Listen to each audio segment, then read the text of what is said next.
President Masisi, good to have you on CGTN. You have a very packed schedule here in China. You've already met with President Xi Jinping, and you've also attended the China-Botswana Business Forum, and you will also attend the FOCAC Beijing Summit very soon. What highlights do you expect from the forum, and how do you assess the business relations between our two sides under the framework of the FOCAC? The mutual admiration for each other's thinking and programs between myself and President Xi Jinping was evident from the word go. And so I expect, as he promised, and I too promised him, that the relationship between Botswana and China will deepen, will strengthen, will broaden. And the vehicle by which that will be accelerated is the FOCAC vehicle.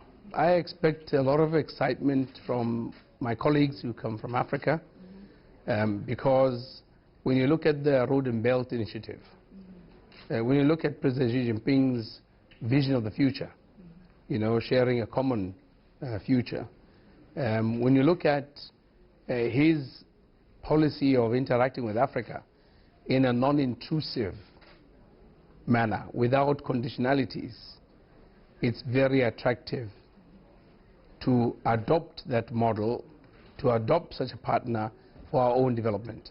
I expect that the Business Forum will start by hitting the ground running. President Xi Jinping has proposed the Belt and Road Initiative in 2013, and many cooperation projects have been implemented between China and Africa over the past 5 years. What are the potential cooperation opportunities has Botswana see in this initiative, especially in trade and economic areas? Well, to begin with, trade has got to be facilitated. And like the Chinese saying goes, if you want to get rich, build a road. That sits quite handsomely with the Road and Belt Initiative. And so we in Botswana, in our expectation of articulating our FOCAC ideals, have proposed a number of projects, infrastructure projects, roads essentially, and railroad. And these are strategic. They connect us to all our neighbors, and they're going to facilitate trade. And we've also asked the Chinese companies come over and develop them, design and build. Some Western media say China's landing in development projects in Africa has increased the debt burden of African countries, accusing China of practicing so-called neo-colonialism. What's your take on that? My take is that is laughable.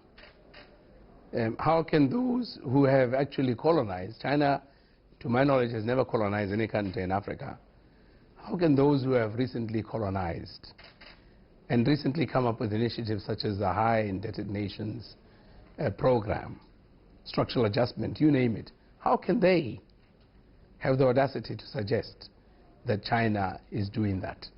In any event, we're smart enough to understand who is who, what is what, where. So we choose our friends with deliberateness and focus.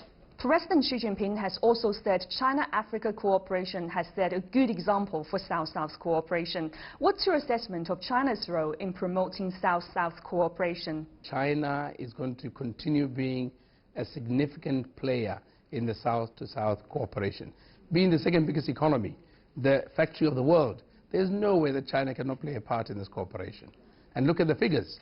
I mean, our trade between China and ourselves, in China's favor, is $60 million US dollars.